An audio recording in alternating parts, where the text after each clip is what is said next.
We continue broadcasting from beautiful and sunny South Florida as we bring in our next guest, TSN Director of Scouting, Craig Button. It's been far too long, and I'll say Happy New Year to you, Mr. Button. And listen, I would love to start with the good news before we get into the bad news, which was the World Juniors cancellation. If you don't mind, sir, Flames and Panthers tonight, I think, is the game of the night in the National Hockey League. What do you think? Yeah, you got the Flames who are playing so tremendously well, and you have the Panthers who are playing really well. Sam Bennett won't play because of the suspension. It's too bad. I'd like to have seen him play against his former team. But Rod, I'm not happy with you. I'm sitting up here in Calgary, okay, and I'm looking forward to the game. It'll start at 5 o'clock local time here. It's minus 41 with the wind chill here in Calgary today. And you're sitting there in balmy South Florida, showing off and everything. Like you're tormenting me. That's a real nice way to start 2022, isn't it?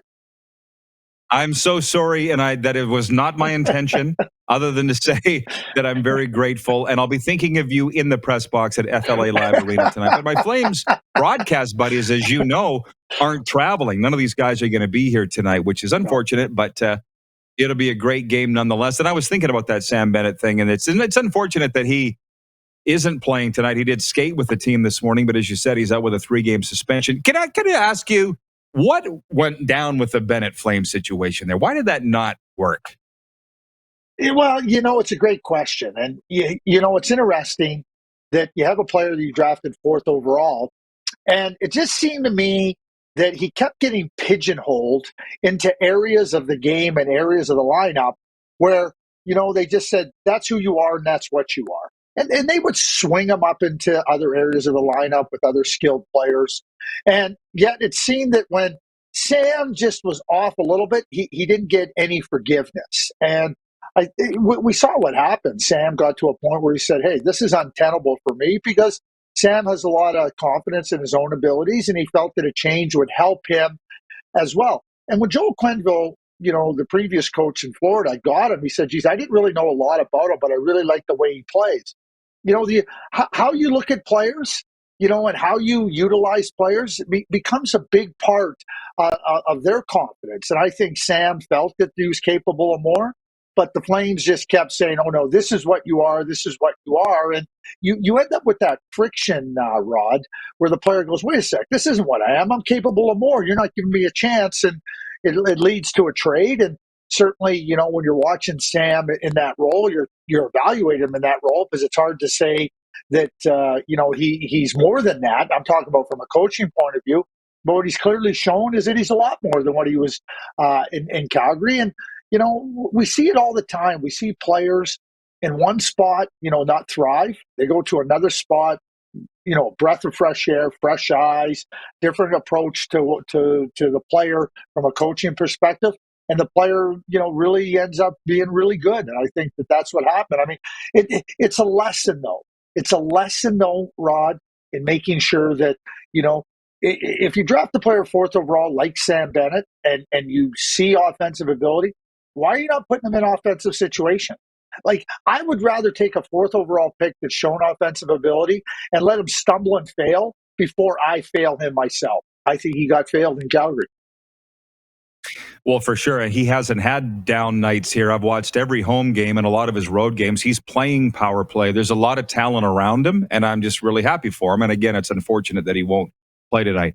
Listen, I do want to ask you about the Calgary Arena situation in a moment, but I got to ask you about the Oilers. I'm sure you watched. It was the only game last night at the Rangers last night. McDavid and Draisaitl held off the score sheet. They're calling for the coach now in Edmonton. Is this team going to turn it around, do you think? Well, they can. The way I look at the Edmonton Oilers, and I look specifically at their goaltending, Rod, have you ever walked over a rickety bridge? You get to the other side, and, doesn't mean you couldn't get to the other side, but it wasn't a real comfortable walk over that bridge. That's the Edmonton Oilers goaltending. It's rickety. And, if you want to keep trying to tempt the rickety bridge, at some point in time, it's going to collapse. I think the goaltending's subpar. And I think that, you can blame the coach and you can look at where they're at. But the goaltending is subpar, puts the team back on its heels. You're never sure what you're going to get. Forget about game to game. You don't know what you're going to get shift to shift. Look at New Jersey game the Oilers played. They scored 5 goals. They got the lead late in the game. They push Hamilton to the top of the blue line. All he does is loft a shot to the net. And Mike Smith, all 6'4" of him, makes himself 4'6", collapses. It goes right in over his shoulder, over his head. And then he stops 2 breakaways in overtime, and then he gives up the winner on the shot by Jack Hughes. That's what I mean. It's not game to game. It's shift to shift. And you can't survive. You can't subsist on goaltending that sucks the life out of your team, that sucks the oxygen out of your team, where everybody is always saying, oh, God, what's next? Oh, my God, oh, he made a save. Oh, my God, what now? What now? It puts a team in a real tenuous spot. And that's where the Oilers are at. And to me, they have to find a different goaltender. And that's Mike Smith and Koskinen. To me, neither one of them are consistent, dependable. If you want to keep walking over that rickety bridge, don't think because you got to the other side that bridge is stable, because it isn't. And neither is the Edmonton Oilers goaltender. Yeah, and I think Stuart Skinner might be the best of all of them, but he's not the answer either. But I mean, last night when Koskinen plays the puck over the glass, that's just right here, right? And misplaying it. So, but is it a money thing or a contract thing? I'll look at this and say Ken Holland was a goalie. He knows goalies. So what am I missing there that he wouldn't address that, the most important position on the team? Well, and I think you touch on it. It's an important position, and to understand what it means to the rest of the team. Again, when I talk about a team being on its heels, you're sitting there going, "Oh, he stopped it. Oh, good. Oh, geez, there's not a bumble there," and it starts before the game even begins. It's when the players, okay, what kind of goaltender are we going to get tonight? Okay, just stop the puck. Don't give us a chance, right? So to me, and I'm really clear on this, Rod, a manager's job is, number one, identify the problems. Number two, find solution. Ken Holland has to find a solution to that. And it's not about last year. It's not about what they did or how, they've shown good signs. It's not good enough goaltending. They've shown it for long enough time. It's inconsistent. It's unstable. And I don't care if you had a good 2 months last year. I don't care. It's not any good. And it's not going to get better just because you believe it will. To me, it's incumbent upon Ken Holland because he's got a team that I think he improved in the offseason. He's not giving that team a chance to thrive now. He just isn't. He's got to find a way to get better goaltending in there. And maybe it is Stuart Skinner in the short term. Maybe it is. But to your point, you're throwing a young kid in there that's really developed nicely, right? You got to go find the solution. And the solution isn't what they have there now. Either one of them. Yeah, 2 words, Braden Holtby. Local boy, get it done. I don't know why it always goes so fast when we do this, Craig. I got to ask you about the World Juniors. I felt I'll just say it, depression from here when they pulled the plug on the World Juniors. It was the guys on the panel, Duffy, you guys, and Mackenzie was like a morgue they were broadcasting from Rogers Place. It was terrible. Have you ever been part of something so deflating as that?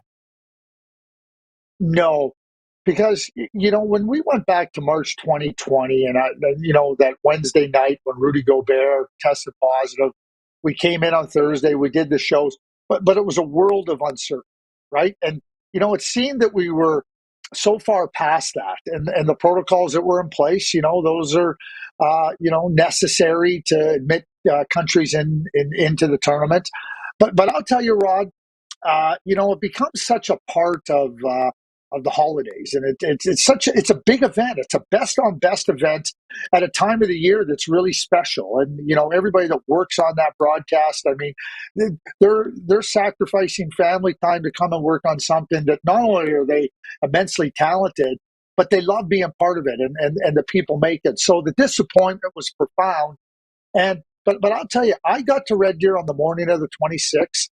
And there was already, I had to go in and do a test right off the bat. Then I had to do an antigen test at the rink. And, there was a testing tension from the minute I arrived in Red Deer. And that tension only escalated over time. We lost people at TSN because of positive tests. The officials were testing positive.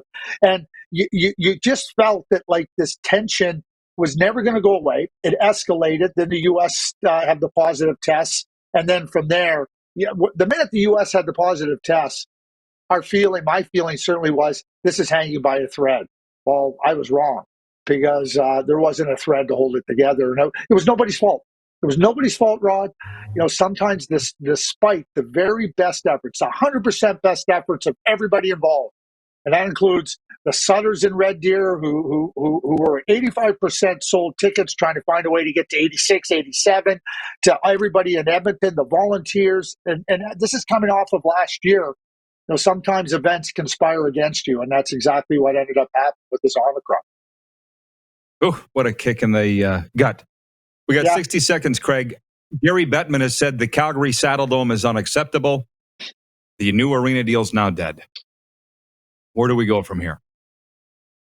Well, the arena deal as it evolved, it looks like it's dead. But I think the structure of it is solid, and the structure based on the information and based on what I've been able to understand a lot better from a week ago or 2 weeks ago, is that now you look at the whole thing, and so what I would say, cooler heads can prevail. Sometimes in a negotiation you get up against it and you go, geez, this isn't fair. And so Murray Edwards says that this isn't the right thing. And then the mayor, Giotti Kondik says, this isn't fair. I think just take a step back. Just take a step back. Look at it, 10, 15 days, maybe 21 days from now and revisit it. Because they spent too much time getting to a point that was really productive, that was going to be very, very beneficial for all parties concerned. And I think that getting back to that and understanding how far they've come, that they can get this thing back on track. Because it's important for Calgary, it's important for the Flames, and we don't want to start hearing about a team moving and everything that goes with an arena deal that isn't in place. Too much work has been done in the past, and I think that the framework, a strong framework. This isn't a rickety bridge like the Edmonton Oilers goaltending. There's a strong framework in place to get a deal done, in my view. Good to hear. Very positive. Well, beginning next Monday, Craig, we will be broadcasting from the Grey Eagle Resort and Casino for 2 solid weeks, first of a residency of this show. So we'll be in Calgary. Maybe I'll see you at the rink. But thanks for this. And as always, enjoying your work, sir.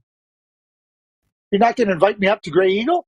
It's a 8-minute drive from my house. I can do this live. Then we'll see you there. How about that? You're always so busy. Expect a text. Thank you, Craig. Thanks, Rod. TSN's Craig Button joining us from Cowtown. Hey, everybody. Thanks for watching the RP Show on YouTube. And don't forget, we're live daily on YouTube from noon to 2 Eastern. If you like what you see, hit subscribe. And if you like the program, check around for other segments of the Rod Pedersen Show here on YouTube.